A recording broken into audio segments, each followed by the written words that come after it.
গর্গ চ্যাটার্জি কথা বলছেন? হ্যাঁ, নমস্কার, আমি দৃষ্টিভঙ্গি থেকে মজরিমা বলছি। 21শে ফেব্রুয়ারি আন্তর্জাতিক ভাষা দিবস, আমরা সকলেই জানি।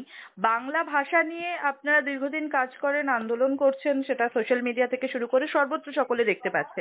আমার একটাই প্রশ্ন আপনার কাছে যে গত বছরের 22শে ফেব্রুয়ারি থেকে এবছরের 21শে ফেব্রুয়ারি পর্যন্ত আপনারা কি কি কাজ করলেন? প্রথমত ভারতে বাঙালির অধিকার আদায়ের জাতীয় সংগঠন বাংলা পক্ষ নিরন্তর বাঙালি জাতির অধিকার এবং বাঙালি জাতির যেহেতু মাতৃভাষা বাংলা, বাংলা ভাষার অধিকারকে প্রতিষ্ঠিত করার জন্য লড়ে যায় এবং যে হিন্দি সাম্রাজ্যবাদী দিল্লির যে ভারত নিয়ন্ত্রণের ফলে ভারতে বাঙালির ভাষা এবং অস্তিত্বের অধিকার আজকে যথেষ্টই হুমকির মুখে। বাংলা পক্ষ কি কি করেছে? 1 নম্বর, আমি খুব স্পষ্টভাবে বলতে চাই, 2013 সালে যখন ইউপিএ সরকার ছিল তখন আধা সেনা, কেন্দ্রীয় আধা সেনা, সিআরপিএফ, বিএসএফ, এগুলোতে সিআইএসএফ, এগুলোতে আসাম রাইফেলস, এগুলোতে হিন্দি ছাড়াও অন্যান্য যে বাংলা, তামিল এইসব ভাষায় পরীক্ষা হতো। বিজেপি এসে এটি তুলে দেয়।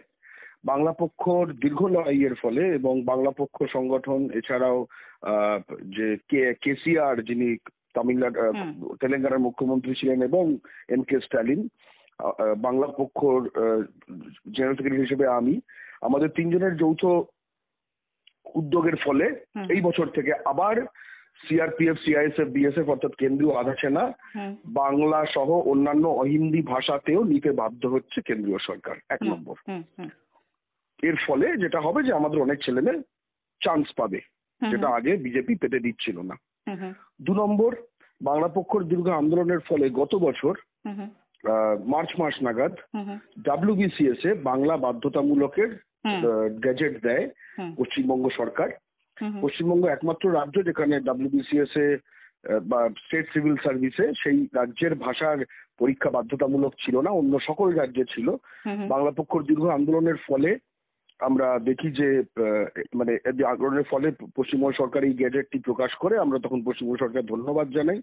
কিন্তু খুবই দুঃখের কথা যে তৃণমূল, বিজেপি, সিপিএম প্রতিটি দলে যে বহিরাগতরা রয়েছে এবং বাঙালি বিদ্বেষীরা রয়েছে, তারা সংগঠিতভাবে এই বাংলা বাধ্যতামূলকের বিরোধিতা করতে থাকে এবং তার ফলে আমরা দেখি যে এই বছর প্রথম দিকে গঙ্গাসাগর মেলার একটু এদিক ওদিক সময় পশ্চিমবঙ্গ সরকার আত্মসমর্পণ করে এই ইস্যুতে, আবার হিন্দি উর্দু ঢুকিয়ে দেয়। বাংলা পক্ষ এই আগামী 18ই ফেব্রুয়ারিতেও এই নিয়ে মহামিছিল করবে, আবার বাংলা বাধ্যতামূলকের দাবিতে। অর্থাৎ আমরা কিছুটা এগিয়েছিলাম, আর তারপরে বাংলার মাটিতেই বাঙালি বিরোধী শক্তির কাছে সে সব দলেই তারা রয়েছে, মানে শুভেন্দু অধিকারী থেকে শুরু করে ববি হাকিম, সকলেই তারা বাংলা বাধ্যতামূলকের বিরোধী। তার ফলে রাজ্য সরকার আত্মসমর্পণ করতে বাধ্য হয়েছে। এছাড়া আমরা দেখেছি পরিষেবামূলক ক্ষেত্রে যেরকম ফোন পে, পেটিএম, এসব জায়গায় আমরা বাংলা আনতে পেরেছি, যে জিনিসগুলো অনেকেই ব্যবহার করেন।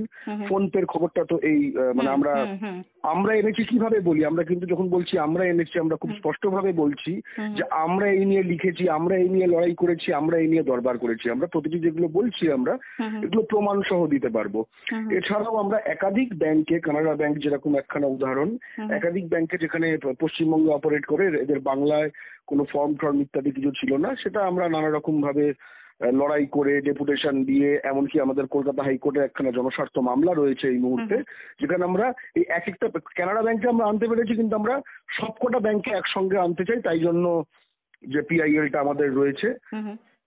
এছাড়াও প্রতিনিয়ত বাংলা ভাষার অধিকার, এগুলো তো একটা পরিষেবামূলক, অধিকারমূলক একটা ব্যাপার, কিন্তু বাংলার মাটিতে বাংলা বলার জন্য বাংলাদেশি দাগিয়ে দেওয়া, বাংলার মাটিতে বাংলা বলার জন্য বা হিন্দি না জানার জন্য তাকে হেনস্থা হওয়া, এমনকি মার খাওয়া, এই ধরনের যে ঘটনা, সেখানে বাংলা পক্ষ সহযোদ্ধারা একদম এই বাংলা ও বাঙালির শত্রুদের বাংলার মাটিতে এতটা সাহস যখন হয়ে গেছে, সেই সাহস এবং দম্ভকে মাটিতে মিশিয়ে দেবার জন্য গান্ধীবাদী নয়, সুভাষবাদী পথে যা যা করার সেগুলো প্রতিনিয়ত করে থাকছে।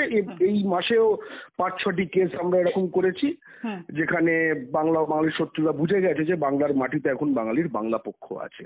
ফলে একটি ভাষা দিবস 21শে ফেব্রুয়ারি থেকে আরেকটি 21শে ফেব্রুয়ারির মধ্যে আমরা অ্যাক্টিভ থেকেছি।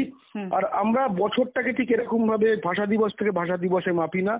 21শে ফেব্রুয়ারির অমর শহীদরা আসলে নিরন্তর একখানা লড়াইয়ের মধ্যে ছিলেন, তারাও ওইভাবে মাপতেন না। ফলে প্রতিটি দিনই বাংলার মাটিতে বাংলা ভাষার বাঙালি জাতির দিবস হয়ে ওঠা দরকার, সেই কারণেই বাংলা পক্ষ লড়ছে।